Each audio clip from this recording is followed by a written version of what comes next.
আমার চ্যানেলে তোমাদের সকলকে স্বাগত। আজ আমরা ক্লাস 5-এর রায় ও মার্টিনের প্রশ্নবিচিত্রা থেকে পরিবেশের দ্বিতীয় পর্যায়ক্রমিক মূল্যায়নের নবম স্কুল সলভ করব।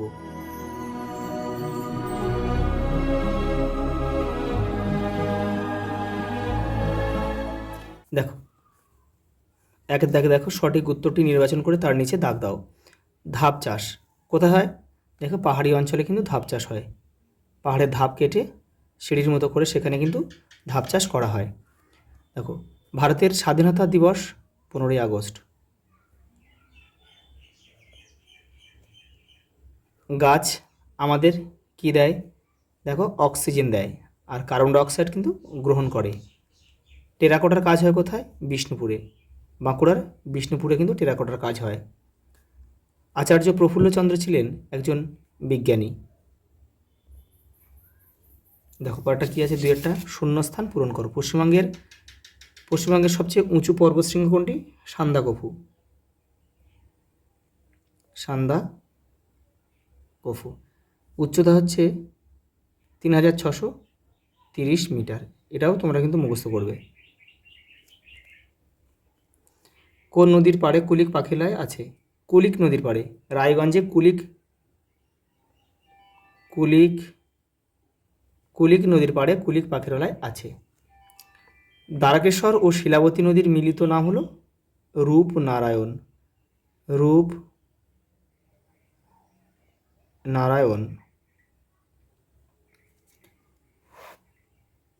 দেখো পরেরটা দেখো, একটি আঁশবিহীন মাছ, বোয়াল, ট্যাংরা, এগুলো কিন্তু সবই আঁশবিহীন মাছ। দেখো পরেরটা, ড্যাশ বেশি থাকে সমুদ্রের খুব কাছের মাটিতে। এটা হবে লবণ।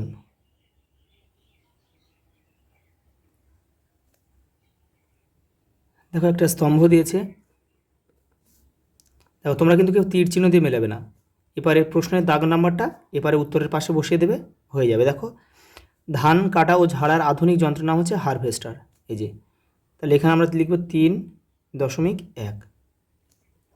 দীঘায় ঝিনুক দিয়ে মূর্তি তৈরি হয়, এটা হচ্ছে 3.2। জমি চষার যন্ত্র হচ্ছে পাওয়ার টিলার, এই যে 3.3। পেঁপের মতো দেখতে ফল হচ্ছে স্কোয়াশ, দার্জিলিংয়ে দেখতে পাওয়া যায় লতানো গাছ। মাছ ধরার জন্য প্রয়োজন হচ্ছে কি? ঘুনি, এটা 3.5। পরে দেখো 4-এর দাগে, নিচের প্রশ্নগুলোর উত্তর দাও। ডিভিসির পুরো নাম কি? Damodar valley corporation. বন থেকে আমরা কি কি পাই? কাঠ, মধু, ওষুধ প্রভৃতি। বাঁকুড়া ও পুরুলিয়ার মাটি লালচে কেন? মাটিতে লোহার পরিমাণ বেশি থাকে। লোহা বলতে এখানে আয়রন অক্সাইড কিন্তু মিশে থাকে, যার রং কিন্তু লাল, সেই জন্যে বাঁকুড়া ও পুরুলিয়ার মাটি লালচে। পরেরটা দেখো, একটি ম্যানগ্রোভ জাতীয় গাছের নাম লেখো। সুন্দরী, গরান, গেওয়া, বাইন,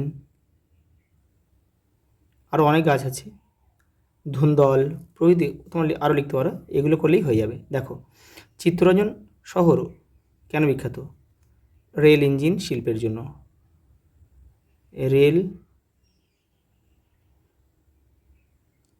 রেল ইঞ্জিন তৈরির কারখানা রয়েছে। যেটা কিন্তু পশ্চিম বর্ধমানে অবস্থিত। পশ্চিম বর্ধমান। পরেরটা দেখো 5-এরটা।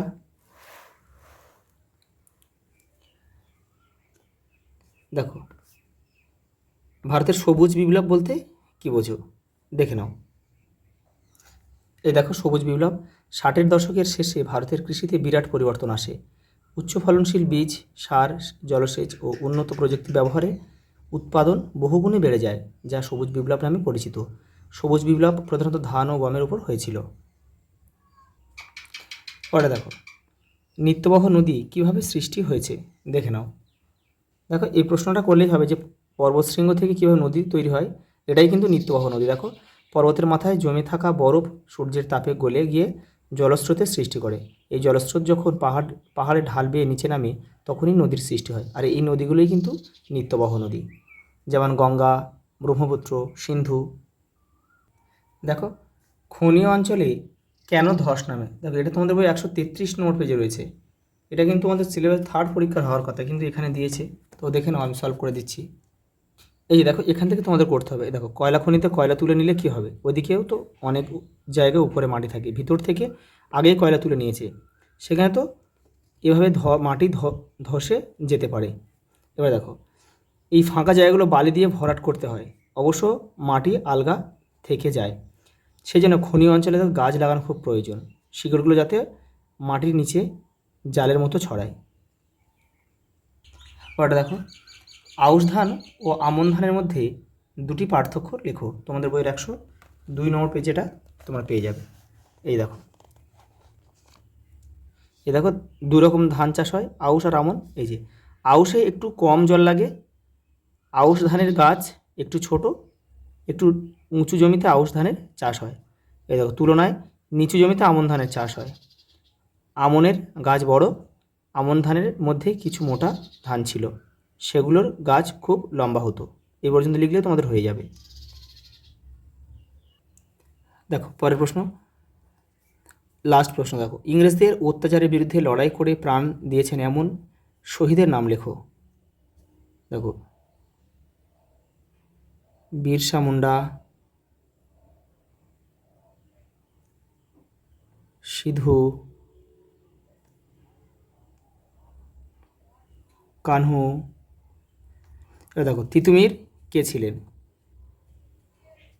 দেখো বারাসাত